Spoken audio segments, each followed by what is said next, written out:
امت سازی صرف سیاست نہیں بلکہ سیاست خود امت سازی کا ایک حصہ ہے۔ پیغمبر اسلام صلی اللہ علیہ وآلہ وسلم ایک ایک فرد کی تربیت کرتے تھے اور ہر ایک کے ذہن و عقل کو علم و دانش کی تذکیر فرماتے ہیں۔ ایسا نہیں تھا کہ آپ صلی اللہ علیہ وآلہ وسلم صرف لوگوں کو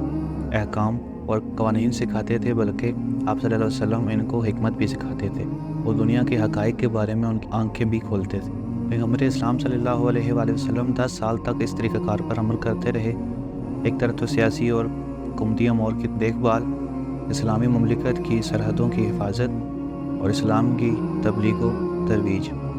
اور مدینہ کے باہر سے لوگوں کی اجتماعی اور انفرادی طور پر اسلام کی نورانی تعلیمات سے بہرہور ہونے کی راہ ہموار کرنا، اور دوسری طرف ان میں سے ایک ایک فرد کی تعلیم و تربیت پر کام کرنا،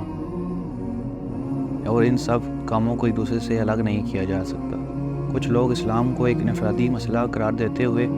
سیاست کو اسلام سے الگ سمجھتے تھے، جبکہ حضور اکرم صلی اللہ علیہ وآلہ وسلم نے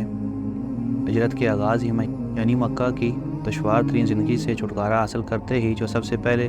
کام سر انجام دیا وہ سیاست ہی تھا۔ ایک اسلامی معاشرے کا وجود، اسلامی نظام حکومت کا قیام، افواج اسلامی کا قیام اور دنیا کے بڑے بڑے حکمرانوں اور سیاستدانوں کے نام خطوط لکھنا، یہ اس دور کے عظیم سیاسی امور ہی تھے۔ یہ کیسے ممکن ہے کہ سیاست کو اسلام سے الگ کیا جائے؟ کیا یہ ممکن ہے کہ سیاست کو اسلامی نظام ہدایت کے علاوہ کسی اور نظام کے حوالے کیا جائے؟ عدل و انصاف اور مبنی معاشرے کا قیام ایک سیاسی عمل ہے جو کہ اس ملک کے حکمرانوں کا کام اور یہی انبیاء کا ہدف بھی تھا۔ نہ صرف ہمارے نبی اکرم صلی اللہ علیہ وآلہ وسلم بلکہ حضرت عیسیٰ علیہ السلام، حضرت موسیٰ علیہ السلام اور حضرت ابراہیم علیہ السلام اور دیگر انبیاء اکرام علیہ السلام کا مقصد اور ہدف سیاست اور اسلامی نظام کا قیام رہا ہے۔ مدینہ کے 10 سالہ دور حکومت میں حضور اکرم صلی اللہ علیہ وآلہ وسلم کی سیرت پوری تاریخ انسانیت کے لیے ایک درخشاں ترین دور رہا ہے، اور یہ کوئی مبالغہ آرائی نہیں ہے۔ لہٰذا ضروری ہے کہ تاریخ بشریت کے اس مختصر مگر متحرک اور حیران کن حد تک مؤثر دور کو سمجھا جائے۔ مدنی زندگی کا یہ 10 سالہ دور آپ صلی اللہ علیہ وسلم کی 23 سالہ مدت رسالت کا دوسرا حصہ رہا ہے، جبکہ 13 سال مکی دور آپ صلی اللہ علیہ وسلم کے دوران رسالت کا پہلا حصہ رہا ہے، یا دوسرے حصے کے لیے تمہید کی حیثیت رکھتا ہے۔ حضور اکرم صلی اللہ علیہ وسلم کی مدنی زندگی کا 10 سالہ دور جو اسلامی نظام حکومت قائم کرنے، نیز ہر زمانے اور ہر جگہ بسنے والے انسانوں کے سامنے اسلامی حاکمیت کا ایک رول ماڈل پیش کرنے کا دور ہے۔ یہ ایک ایسا کامل نمونہ اور رول ماڈل ہے کہ اس کی دنیا میں کہیں اور نظیر نہیں ملتی،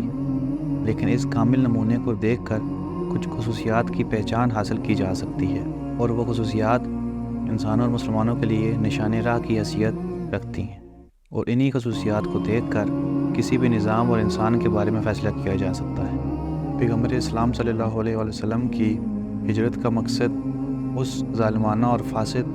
نظام کے خلاف کھڑا ہونا تھا جو اس دور کے سیاسی، اقتصادی اور اجتماعی میدانوں میں مستحکم تھا۔ آپ صلی اللہ علیہ وسلم کا مقصد صرف کفار مکہ سے نمٹنا نہیں تھا، بلکہ یہ ایک عالمی مسئلہ تھا، اور آپ صلی اللہ علیہ وسلم کی کو ہمیشہ یہی کوشش ہوتی تھی کہ جہاں کہیں بھی آپ کو زمین ہموار نظر آتی، وہاں اس امید کے ساتھ اسلامی نظام کا بیج بوتے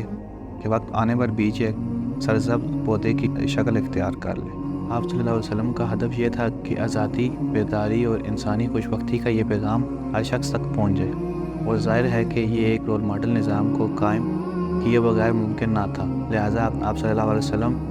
مدینہ تشریف لائے تاکہ ایک رول ماڈل نظام وجود میں لا سکیں،